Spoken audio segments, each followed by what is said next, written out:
What's cracking, guys? Omar Aesop here with my boy, Greg Knuckles. Greg, what's going on? Not too much. How are you, Omar?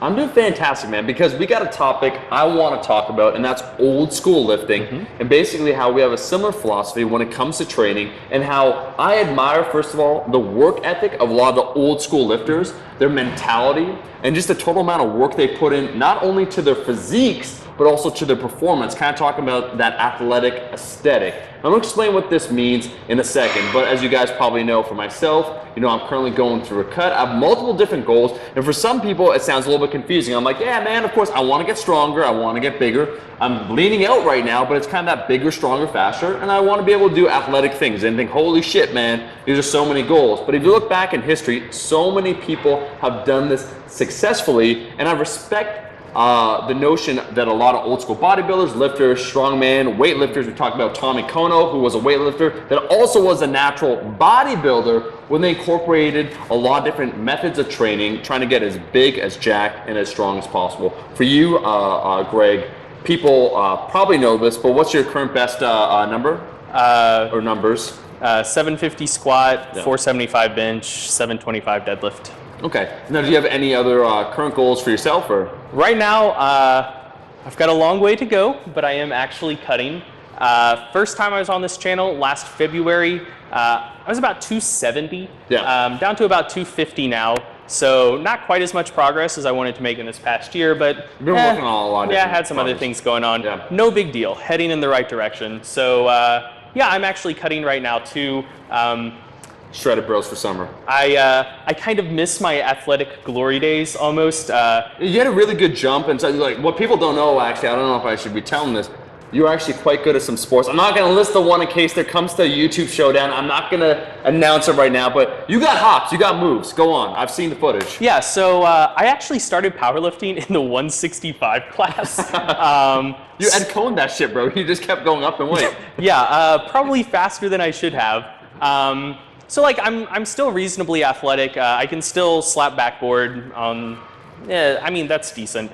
But so currently cutting. I'd love to be able to dunk again. I'd love to get my old 50-inch box jump back. And just generally look and feel better. And yeah, so I'm working in that direction as well. Still trying to be strong. If my squat ever dips below 600 pounds, that may be the day I decide to end it all. But for the time being, cutting, my strength is staying up, slowly getting my athleticism back, and yeah, just feeling good overall. I just want to drop like a teensy tiny bit of science in here to end with. Go. So just the whole combination of bigger, stronger, still being lean, those things do all work together. So if you're pursuing one of the goals, you're really kind of shooting yourself in the foot by not paying attention to the other ones as well. So in terms of getting jacked, if you want to get strong, there's plenty of research showing that performance in powerlifting is predicted by fat-free mass per unit height. So, I mean, in layman's terms, the more fucking jacked you are, as long as you're still practicing lifting heavy, the stronger you're going to be. So that's one.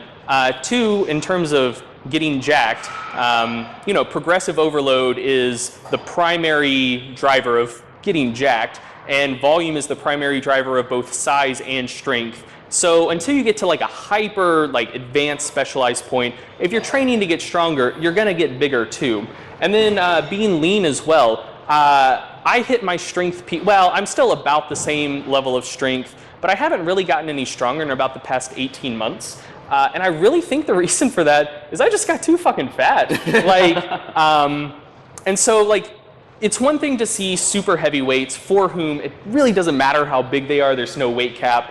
And so the highest fat-free mass index ever recorded in the scientific literature was in a sumo wrestler. So if you're just force feeding, like you are going to add some lean mass, but it's not the most effective way to do so. Some hormonal factors, not going to get into the mechanisms too much, but biggest thing is with high levels of body fat, just baseline levels of inflammation are a little bit higher, and that kicks in catabolic processes and kind of blunts anabolic muscle signaling. So all of those things work together. If you're trying to get stronger, you should also be trying to get bigger while staying lean. Yeah. If you're trying to And then also with staying lean, you know, if you're training to be strong and big, high training volume that burns calories, that helps you stay lean. All of those things Kinda work come together. Yeah. Guys, we just want to make a quick video because we got so much content coming on the way. A seminar series, a whole bunch of different very cool things. But we just got talking today. I kind of was wearing the shirt. We got Eugene Sandow, and we just started like riffing off of old school legends that a lot of people don't know. And some of, once again, the values that they had, the work ethic, and how hard they worked, and then the accomplishments that they had. And we could say, because a lot of these guys are super old school, that a lot of these accomplishments were from the pre-steroid era. So we can all look up to these to try and aspire and achieve them. That's it, guys. That's the video. Thanks for watching. If you liked the video, make sure to like the video. Where can people find you, Greg? Stringtheory.com. Make sure to check out stringtheory.com. It's full of a ton of informative content. That's it. That's the video. I'll be seeing everyone, my rascals, in that next one.